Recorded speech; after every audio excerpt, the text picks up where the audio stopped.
The music, the costumes, the unforgettable harmonies, there's only one ABBA.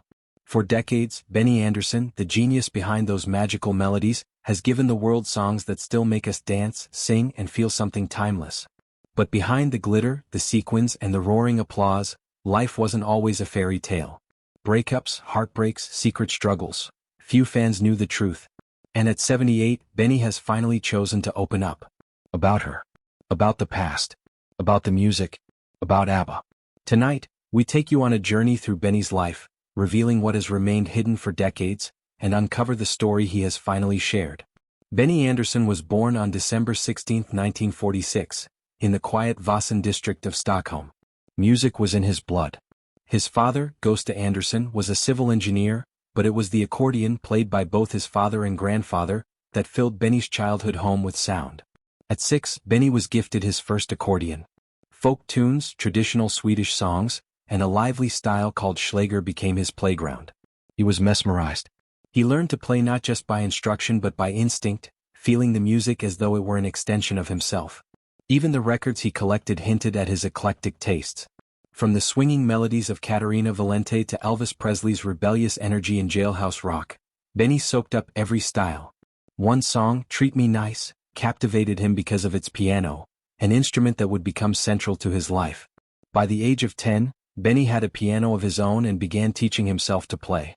Musicians like Brian Jones of the Rolling Stones inspired him, igniting a creative spark that could not be contained by the rigid structure of school.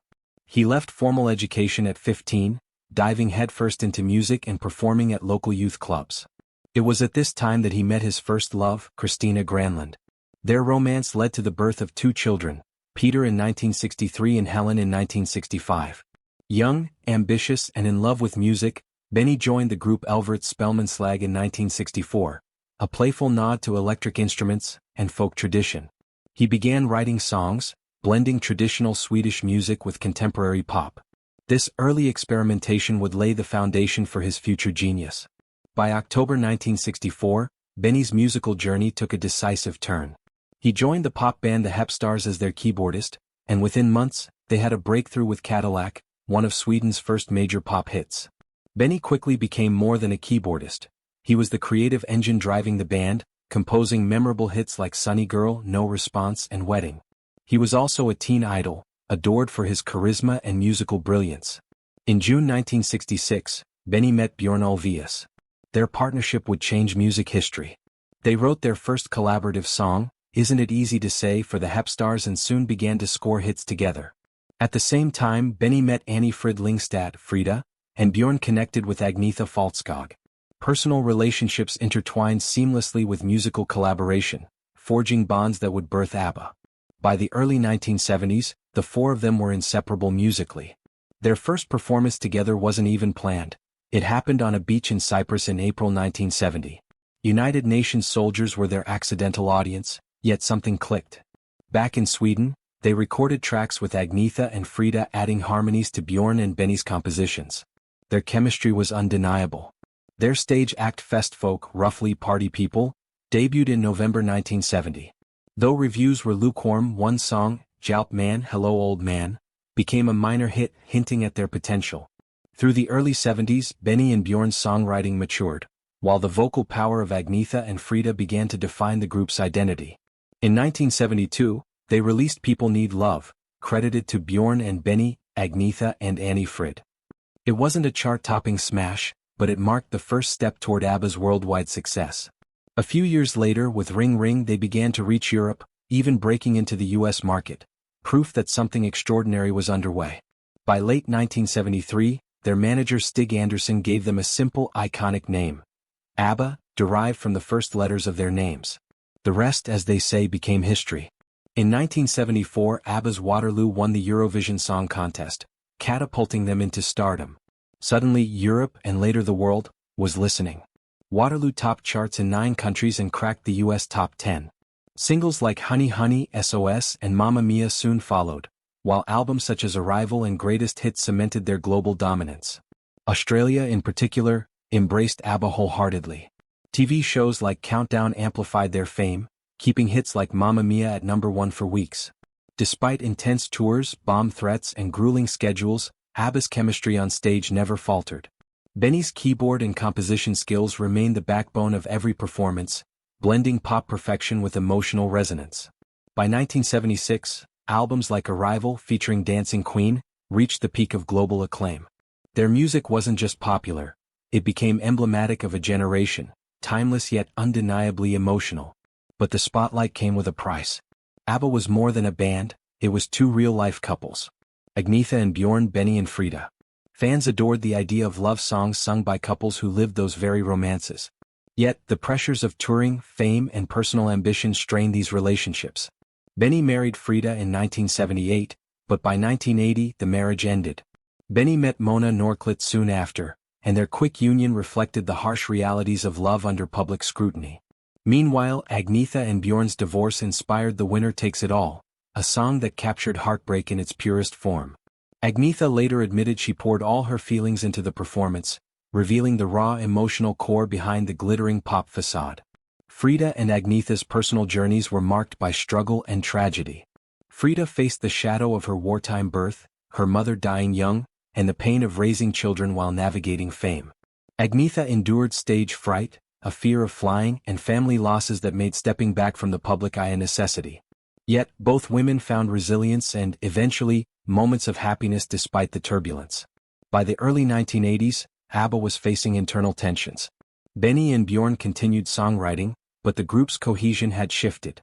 Albums like The Visitors reflected maturity, grappling with themes of loss, separation and political oppression. Singles such as One of Us and When All Is Said and Done became symbols of the band's evolution, and of personal heartbreak. Despite their ongoing creativity, touring pressures and unresolved personal issues, ABBA's golden era drew to a close. By December 1982, their final performance together marked the end of an era. The world would never see the four of them perform live again, at least not in the traditional sense, for decades. Post-breakup, Benny and Bjorn thrived as songwriters. They co-created the hit musical Chess and contributed to Mamma Mia for stage and film. Frida and Agnetha's lives took separate paths. Frida eventually married German royalty, endured the loss of her daughter and husband, and found solace in faith and seclusion. Agnetha sought privacy, navigating multiple relationships while coping with personal tragedy and public scrutiny. Benny, meanwhile, continued to evolve as a musician. His post-ABBA work demonstrated the depth of his talent, proving that while ABBA had ended, the music, and the man behind it, was far from finished. After decades apart, the world's most frequently asked question was, will ABBA reunite? For years, offers poured in, even a reported $1 billion concert series all declined. But in 2018, the four members began tentative discussions. Initially planning 2 songs, this reunion expanded into the full album Voyage, released in 2021. ABBA Voyage is more than a concert, it's a high-tech experience.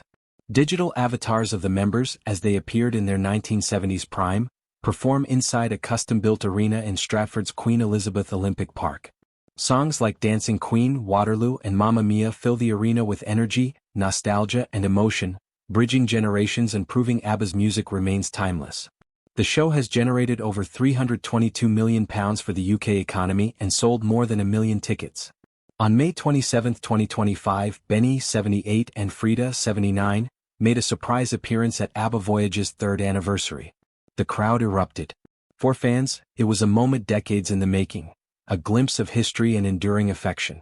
Benny joked lightly, 2 men walk into a bar, making Frida laugh, reminding the audience of their playful, deep-rooted connection. Their appearance was more than nostalgia, it was a subtle confession of respect, friendship, and enduring love. Despite past heartbreak and decades apart, the bond forged through music remained unbroken. ABBA's music continues to transcend time. Mamma Mia and Chess dominate stages on Broadway, proving Benny and Bjorn's creative partnership remains unstoppable. Over 70 million people have experienced Mamma Mia worldwide, and Chess continues to captivate audiences decades after its creation. Through love, loss, reunion, and resilience, Benny Andersson's story reminds us that music is never just about the notes, it's about the human heart behind them. ABBA's legacy isn't just measured in chart-topping hits, it's measured in the emotions they evoke, the lives they touch, and the timeless magic that only they can create. Benny has finally shared the truth, not just about her, not just about the band, but about the journey of love, heartbreak, and creativity that defined his life. The music plays on, but so does the story. And for Benny, Frida, Agnetha, and Bjorn, the final verse is still being written. One song, one performance, one memory at a time. ABBA's legacy is not measured solely in chart-topping hits.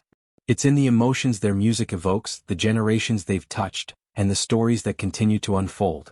Benny Andersson's life reminds us that behind every timeless song is a human heart, full of passion, vulnerability, and resilience. From the streets of Stockholm to stadiums around the world, from heartbreak to digital resurrection, Benny's story, and ABBA's story, is still being written. Their music lives on, but so do the memories, the friendships, and the truths that Benny has finally shared. In the end, ABBA is more than a band. It's love, loss, and the unbreakable power of music to endure, connect, and inspire.